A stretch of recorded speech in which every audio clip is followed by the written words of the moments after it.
Emma. Hi, Jason. How are you? I'm good, thank you. Good. Excellent. Where are you today? I'm actually at home. Ah. I'm at home at the moment, yeah. That's no good, you know. You should be out there working. Well, you are working. This is work. But congratulations on the new album. Thank you very much. Thank you very much. Is it good to be back? It is. It's fantastic to be back. It feels like quite a while now, because in the UK the album came out, or the beginning of the year. Yes. You know, it's been kind of gradual, but it's been amazing, really amazing. The critics have been fantastic, which I can't ask for much more. And, no, true, not in the UK at any rate. Exactly. Exactly. So I feel very happy. Because I think this album has definitely allowed yourself to be, or allowed you to establish yourself, I think, truly as Emma Bunton, the artist, away from any legacy or history that you had before. Yeah, absolutely. And I think, that's come obviously with people allowing me to grow, but also just for me as a person, I kind of, I really became more confident in the studio, and I kind of found my niche in music. I knew exactly how I wanted this album to sound. So, I was really pleased with the way it went. I mean, I'm sure that the term's been used more than 100 times, and I don't sort of mean it in the loose sense, but you've grown up in the sense that you are, as you say, you found your niche, you found where you fit, and it all fits within your own identity. Yes, absolutely. And I think, I've never claimed to be, a soul diva or an R&B. I've always stuck to, what I believe in and what I feel comfortable with. And I think that's why, I would say, my fans have been so supportive. And I would say because they can see that I'm doing something that's very true to myself. Yeah, it has. It's honest, isn't it? Yes, very much so. Yeah. And was it important that you did anything specific on this album? Because the last album did particularly well for you. I think even more so than in some cases many of your your counterparts, I suppose. I think it was the first album was very much. I feel very protective of it. It was in some ways very, and I was still very naive to it all in a way that I was still learning so much. Yes. And kind of finding which music I wanted to do. So I was trying all different styles on that album, which I feel very precious. It's kind of my little baby. Yes. The second one, as I said, I just kind of found exactly where I wanted to go, and again, I think I've just been very honest, and I've always written the lyrics, which I found is very important. Just for my fans, I want them to identify with what I'm talking about, and I just wanted to be honest and for people to get to know me a bit more, really. Yeah, and I think that, as you say, that comes to in the lyrics because that is you. It doesn't get more personal than that. Exactly. And again, I think that's something that is rare. Even some of the biggest names in music today are not responsible for writing a lot of their own songs.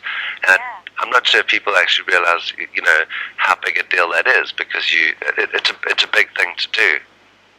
Yeah, it is, and it's, kind of going into it's always been very nerve-wracking still, because you're kind of giving yourself, in this album. But yes.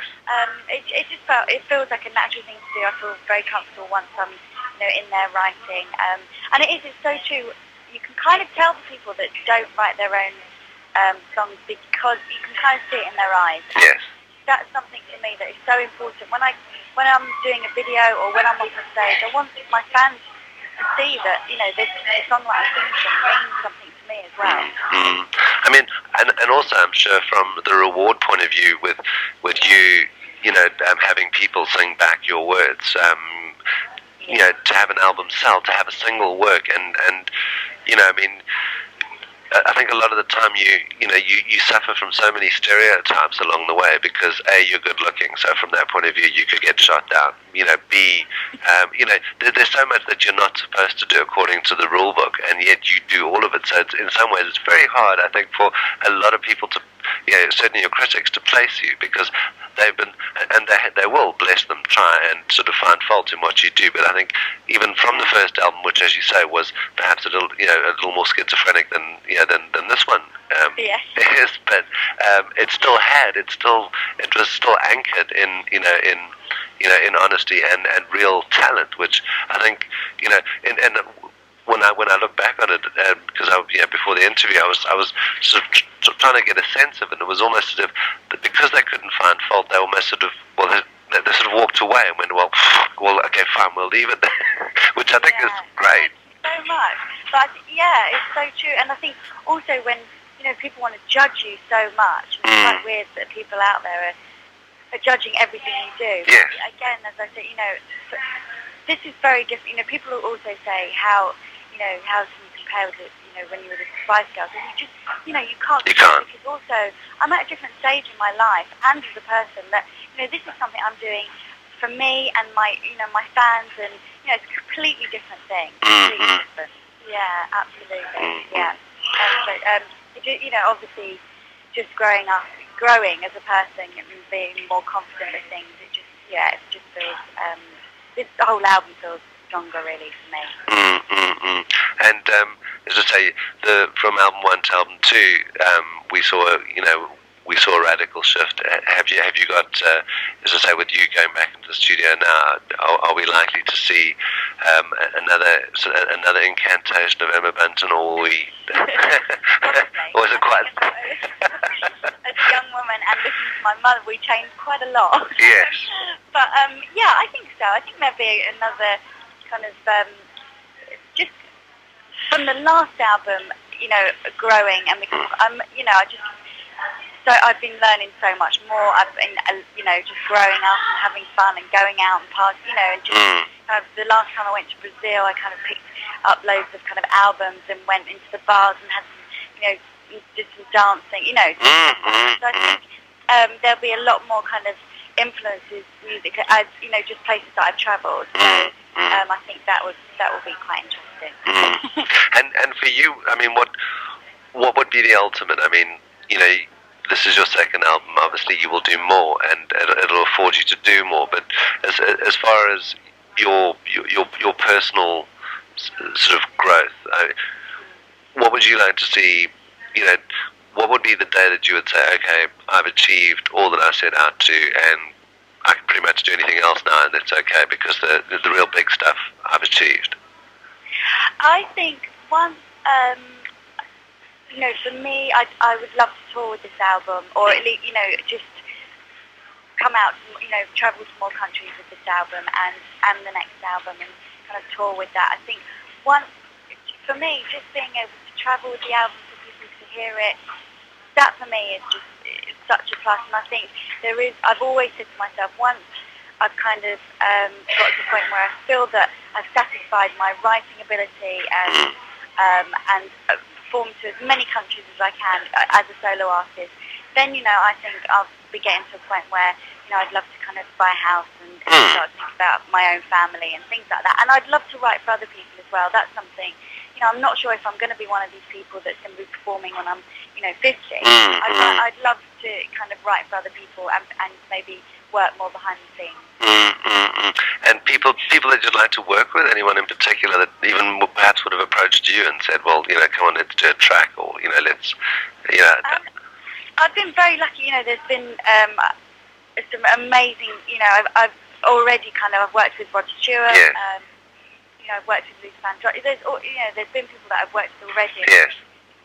Now I've only just started to think whether I'd like to work with other people, because at first, obviously, with the first and this album, yes. I kind of show myself in some ways. But I think, my dream would be to kind of do something with Stevie Wonder, or, just someone like that. I'm a huge fan of him. I've grown up with him, so that would be my dream person to work with. Definitely. And if you had to sort of look at yourself and say, okay, well, what would you attribute your success as Emma Bunton to? As far as if you could put it down to any one thing, what do you think it is that's sort of given you or gotten you to the place that you have now? I think being myself, being honest, obviously having the best time in the ever with the Spice Girls, and learning so much from them. And I'd liked it, but I don't think I would have been obviously or had this opportunity to be a solo artist and kind of know as much. And I know a lot about the industry now. If it wasn't for being with the Spice Girls, and I had the best time, and we'd learned so much of each other. So I do thank that so much. It has given me this opportunity. And I mean, I think it's as you say, it's something that you could either choose to have dismissed and said that was a time in your life, but you've never done that. You've never been apologetic for anything that you've done, and I think that too is also part of your success, is that you embrace all of it. Absolutely, and I haven't. I'm sure some of the girls have been quite negative about it, but for me, there's absolutely no way I would ever take anything away from it. It was, it was the most amazing thing, and again, I met so many people. We did so many things that I learned, from films to TV. I just learned so much from it. I would never take anything away from that, and I know that I wouldn't be here today if it wasn't for that. And as you said, this is one step of many. I mean, that was the first step, which gave you the foundation that you have today. Exactly, and I'm dying to do, maybe film or so that's just in my next thing. And I've been lucky again enough, back in the Spice Girls, we did a film, so I met lots of people and directors, and so that's been fab, and I'm really looking forward to that part as well. Well, I think your biggest challenge is choosing what to do next, not if there's going to be anything to do, isn't it? I think it would be, I'd like to do something that I think people will be quite shocked to say, is that Emma Bunton? So I've just, I've been very lucky. I have had scripts sent to me and stuff like that, but I think, it has to be the right thing. But it's a great place to be when you get to choose, eh? It is, of course, fantastic. Well, Emma, thank you so much for your time, and enjoy the rest of your day. So much. I mean, I've had lots of interviews, but thank you very much. I really enjoyed that. Thank you, as I said, and all the best. Hopefully we can get you back down to South Africa, because it's been a while, Yeah, try and make sure. It's one of my favourite places. Me and my mum spent a few holidays, so... We'll try and work it in the summer, yes. Yes, please. Great, well, thanks again for your time. Thank you very much. Okay, bye. Bye.